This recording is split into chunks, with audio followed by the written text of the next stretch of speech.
The legend ain't much time for asking questions. I just learned to turn my last mistake into a lasting lesson. Half the battle's having the battle, and I've been battle tested. Half expected that I'd never be accepted, but as long as I connected someone else in my perspective, people. Hope everyone's all right. So welcome to ETL, Everything That's Life. It's your host Daniel Jezzo. So I want to talk about relationships today, like partner relationships, you know, boyfriends, girlfriends, marriage, and that kind of stuff. So kind of want to start with, because the more I've been thinking about relationships and stuff, and even going through my own experiences and listening to what, you know, my friends and people around me have been going through as well, this movie keeps cropping up right in my mind, and it's a movie called Hancock. I'm not sure if any of you have seen it, with Will Smith, where he's basically a superhero, and he's got a partner, he's got a girlfriend or a missus, whatever, and they're both out saving the world. They've got superpowers, they can fly and all this kind of stuff. And then whenever they get back together, they end up bickering about all kinds of silly stuff, living in the same house together, you know, hoovering, washing up, what time you're coming back, who's doing more chores than somebody else. And in doing so, it kind of sucks all their energy and makes them vulnerable, where they can no longer fly and do stuff like that. They just become ordinary humans. And I think a lot of relationships can get like that, can't they? So, you know, I feel like sometimes at the start, everyone's kind of faking it to make it a little bit, in the sense that everyone's tolerance is really high. So if you really like a guy or you really like a girl, and you know, you get a chance to go on a couple of dates or whatever, and you get a chance to make an impression, you know, a lot of the time you don't always show your true self, so to speak, because you want to make sure that that person really likes you and stuff like that. So even if they do something that maybe annoys you, you will ignore it, or you won't really say nothing, you know. And then as time goes on and everyone gets comfortable and starts to become, let's say, more themselves, those things kind of start to show through, don't they? And then you start arguing about maybe these little things that kind of feel like, oh, I didn't know you was like that, because you never had a problem with it before, kind of thing. So what's the big deal with it now, kind of stuff, you know. And I think about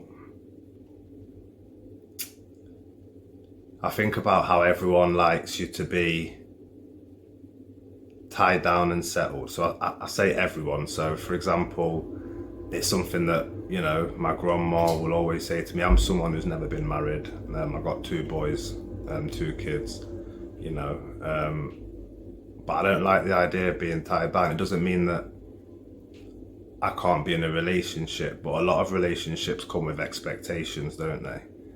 And I think that's where the settling down and the tied down thing comes from. And I just don't think that it's necessarily a good thing. I mean,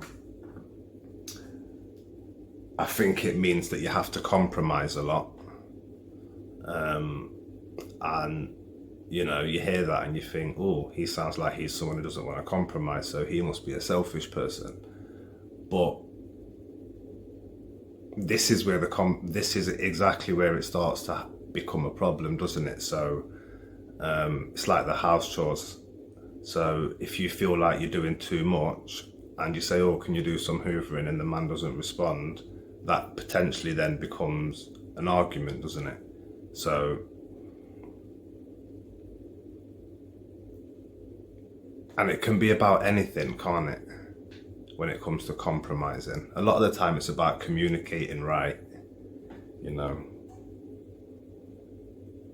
And I think that's something that's a lot more difficult to do when you're co-parenting.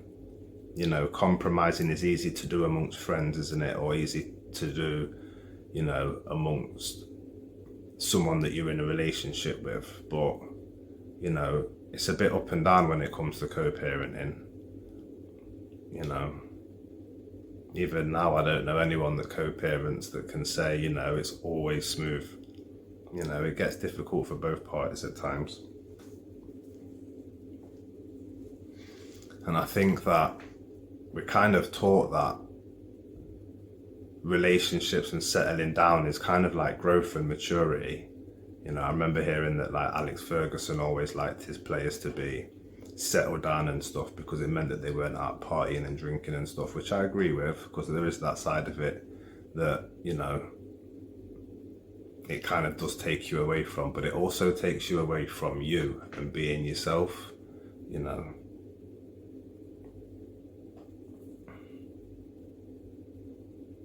You know, and I think, like, for example, I mean, even in relationships, I remember in my relationship that I had with who's now the mother of my kids, you know, like everything was going really good.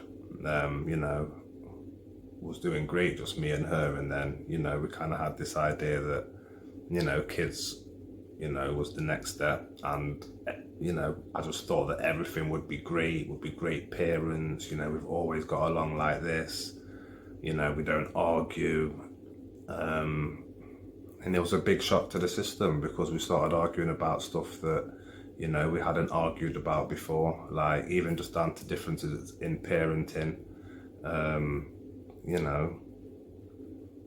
And so imagine I was living what I would call, like, you know, your typical life. So I was your dad, going work 9 to 5.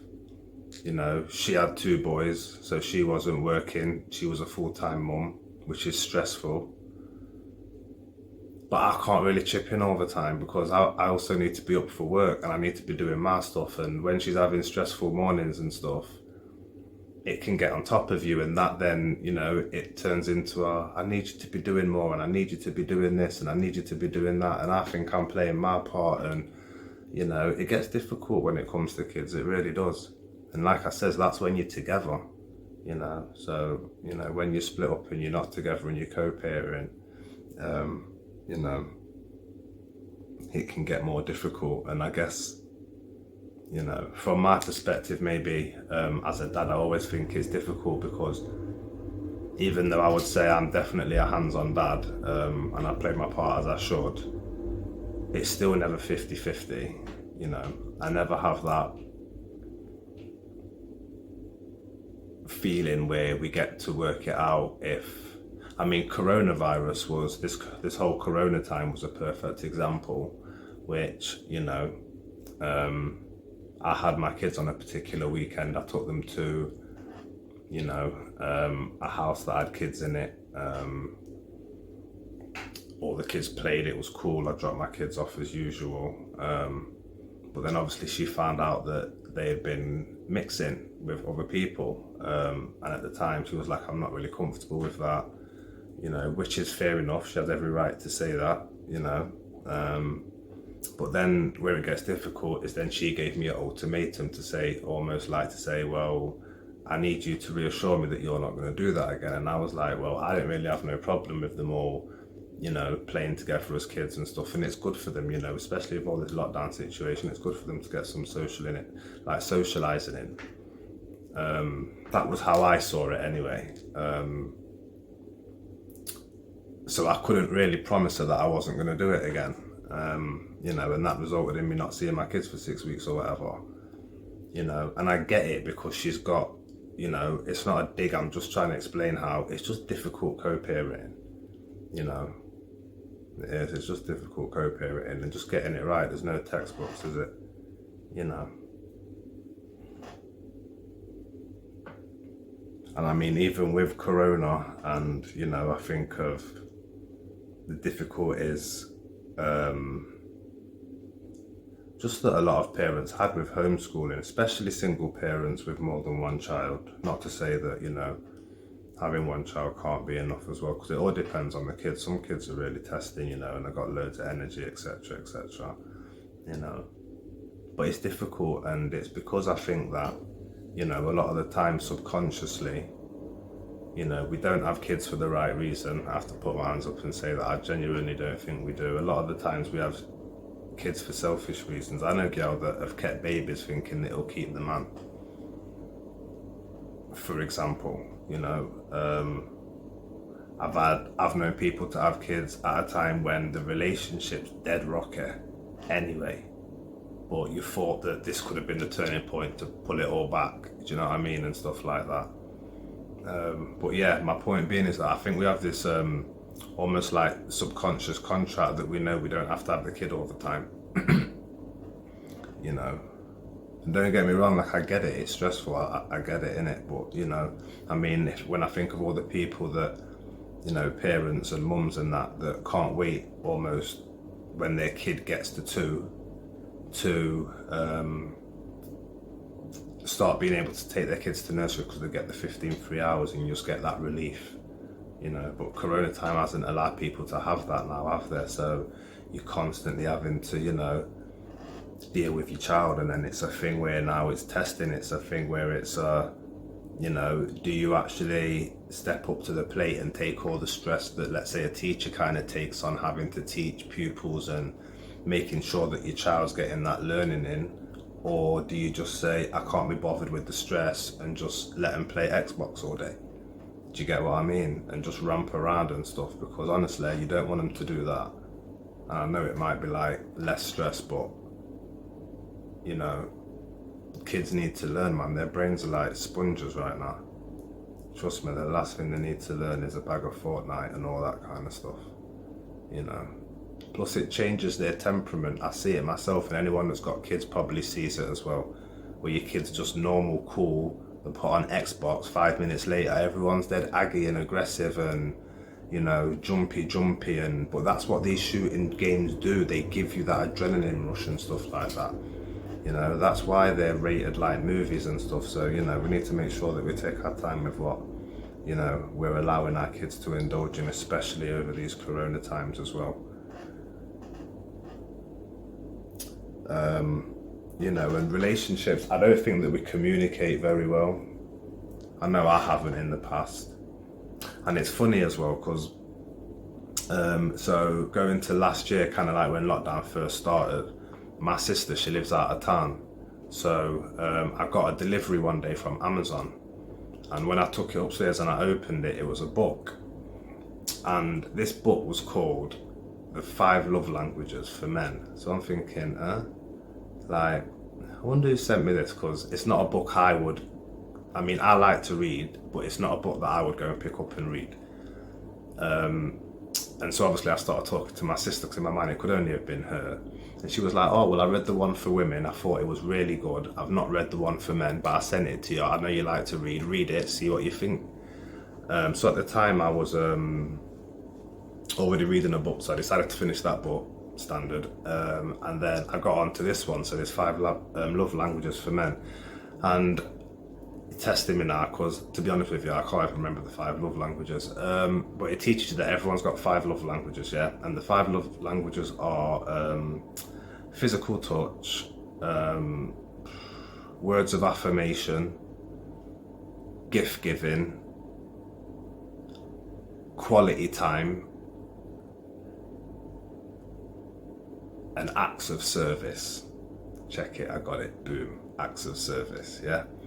So they're your 5 love languages, and basically we're all of them, all of us, but you'll be able to basically list them from 1 to 5 to say which one is you the most, and then so on and so forth till you get down to the bottom.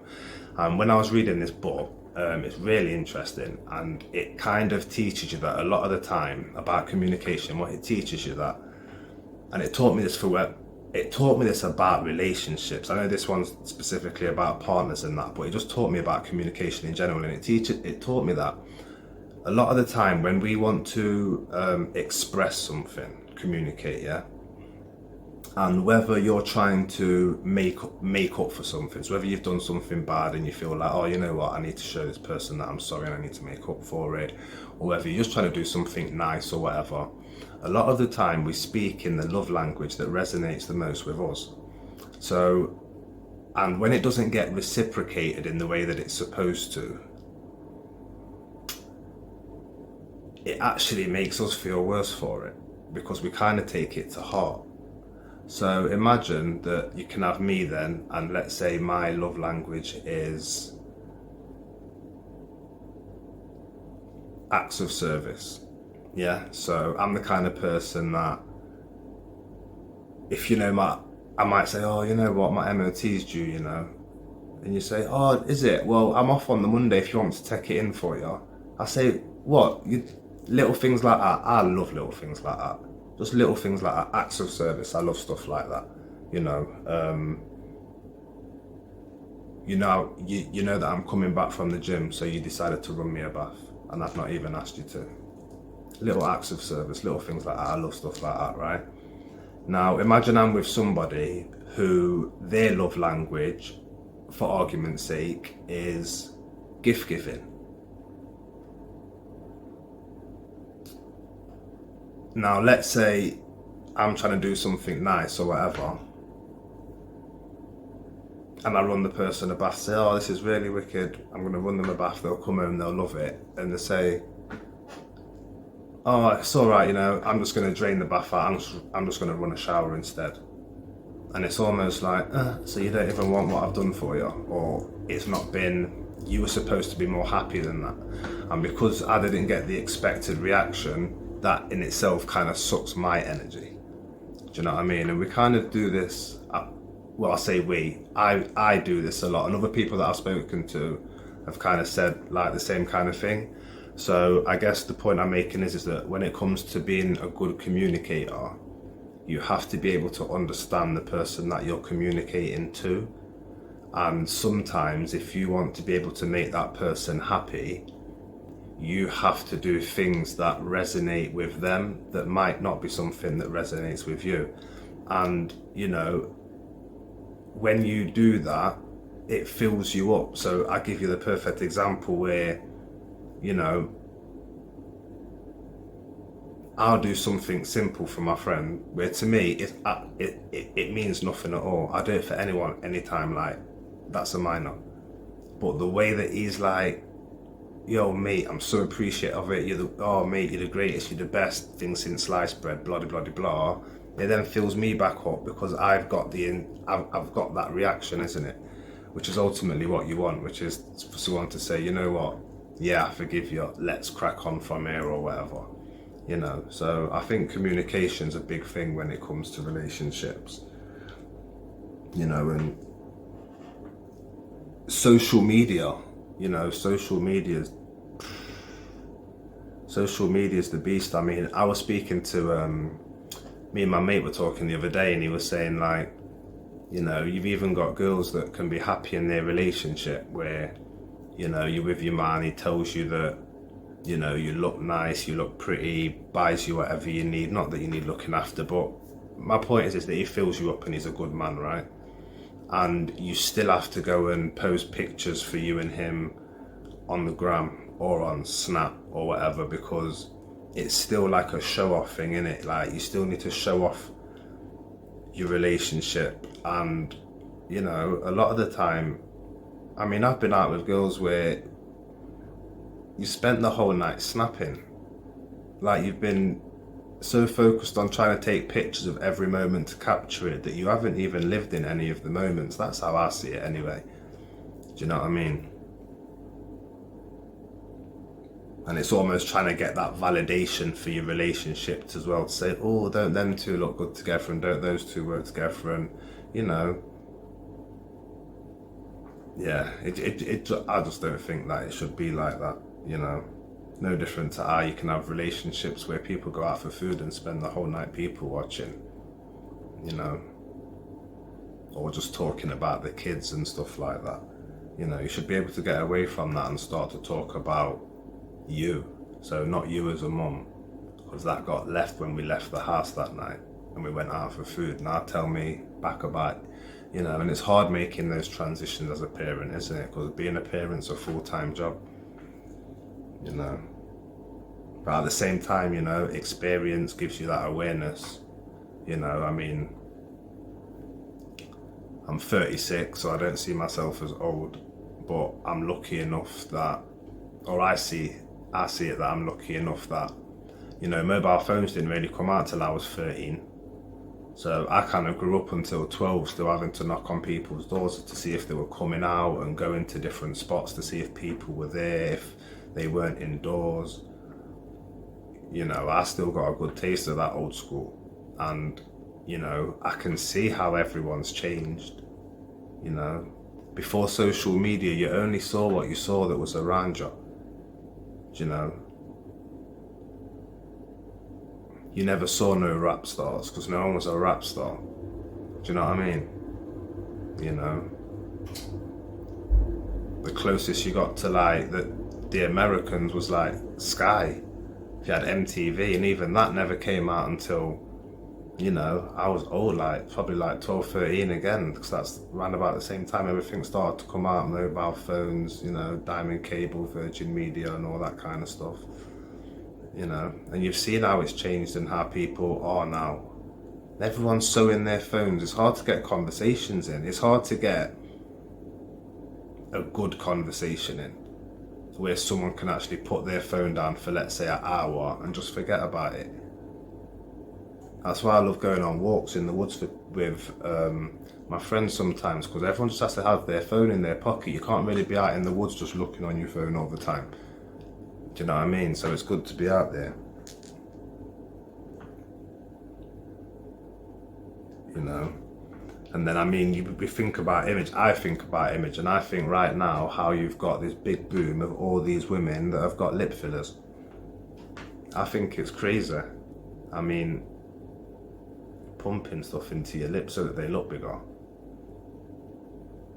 Do you get me? Like, why would you sexualize yourself like that? You know?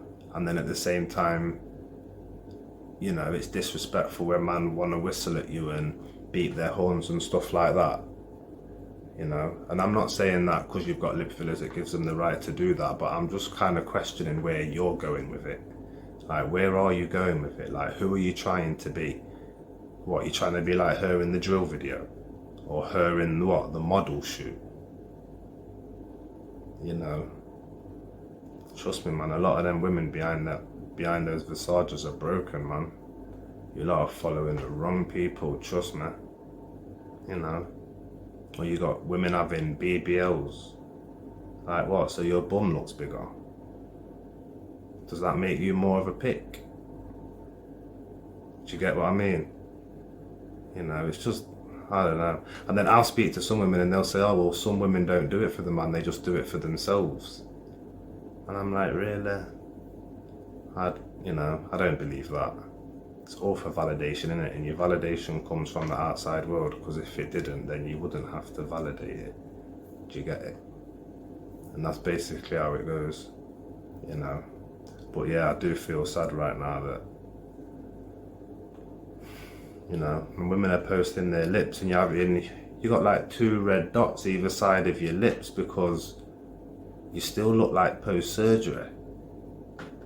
But you lot just want to put some lip gloss on it and shine, and it's bonkers, man. No, it is, trust me. And the worst thing is the more likes you do, or the more likes you get, is the more you'll do it. And you know what, I'll tell you this, because I'm yet for it to show me any different. Every girl I know that's got into it always ends up going for more and more and more. And I don't mean like going back to get lip fillers, I mean, or because you choose how much you push in, don't you, for how big you want them to be and stuff. That's what I'm on about. It's like an addiction. They go back for more and more and more, for their lips to be bigger and bigger and bigger and bigger and bigger. Do you know what I mean? I don't understand. What are you supposed to look more kissable? You know? And that's why I come back to women sexualizing themselves, man. You know?